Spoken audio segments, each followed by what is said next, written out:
That's it. You made it to 2022. Now, I know I post these videos on Sundays, but this time I just couldn't wait to record and post it on Saturday, January 1st, 2022, to wish you all a happy new year, wishing you all the health, the success, and as we say where I'm from, bonne année, bonne santé, et prospérité. Now, note, I am neither drinking nor driving. So, as we discussed last time, I give you a rundown of the world ahead in 2022 from The Economist. And in today's video, I am going to give you my read of this book here from the Harvard Business Review, aka HBR, The Year in Tech 2022. Now, before I get started, I know there's been a tradition on January 1st, you think about resolutions. You know, what can you do better? What can you do different this year?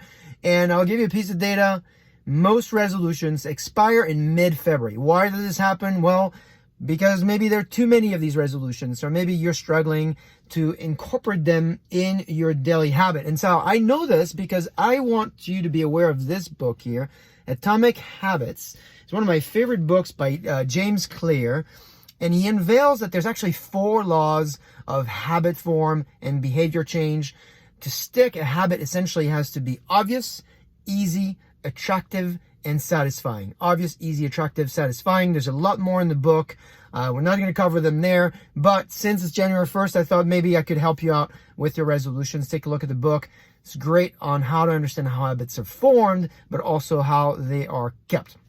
All right, quick review of this book. What's in this book? 11 ideas, 3 key sections, the most important tech ideas of 2022, so you're ready for your year.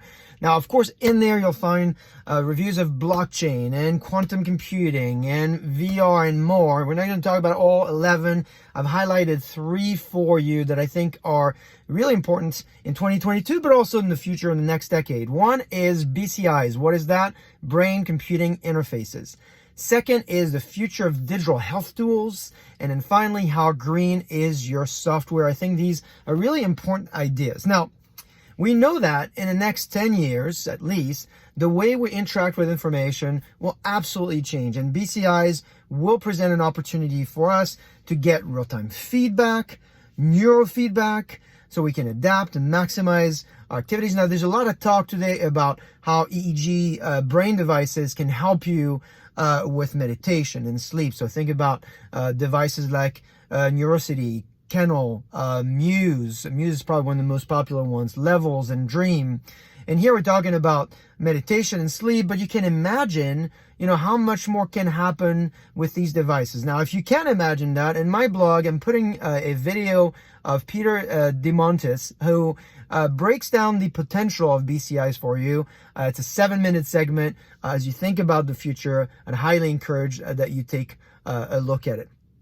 And if you want to find out more about use cases, of course, and you can read this, there's a lot here about not just how to use the tech, but also how we can and probably should think about how the data around these devices is being governed. Now, this first topic actually connects well with the second topic I've chosen for you, which is digital health.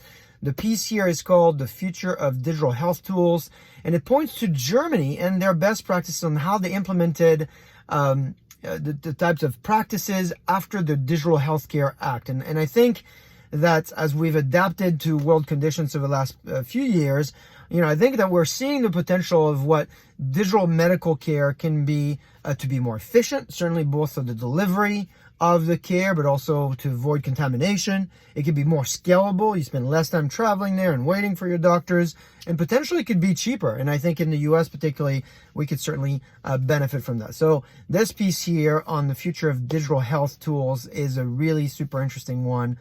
Advice you take a look at it if you can only read 3 out of the 11. The final one is how green is your software. This is in fact the last section of the book. Love that section because it points, for people like us in the data community, it points to data practices that will help with making green software, help with the planet. So using technology and data practices to help to build more health, earth-conscious software. One is, of course, running infrastructure with algorithms so you can run infrastructure more efficiently.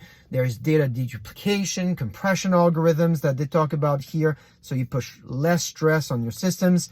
And practices like simply bringing compute to the data so you don't have to have more versions of the same data, move data around, which is highly ineffective and can also, be unuseful to your business. Now, I know that's a lot that I've been throwing at you here. That's why in my blog here, I've put a series of short videos that you can take a look at. You'll find content if you're interested in EEG devices, like I talked about. Cody Rell is a doctor that reviews these devices. I think these videos are interesting, so take a look at that. You'll find videos on space tourism, the Metaverse, of course, upcoming CES 2022. It's back in person and hybrid. It's in Vegas and it starts next Wednesday. So you're going to hear a lot about these devices in the next week or so. And also what I think is probably one of the best explanation of blockchain and cryptocurrency by Brian Brooks. He's the CEO of Bitfury, and he was with Congressman Patrick McHenry, and he was explaining kind of difference between Web 1, 2, and 3, and how blockchain and crypto make a lot of sense together. Really great explanation, great video for you to take a look at. So that's it, a few videos for you to take a look at. If you haven't gotten a copy of that, hopefully this summary makes you want to go get this and read more about it before your week starts. Have a great year. Have a great week. And now I'm definitely going to go out and go drink this with my family. I will see you next week.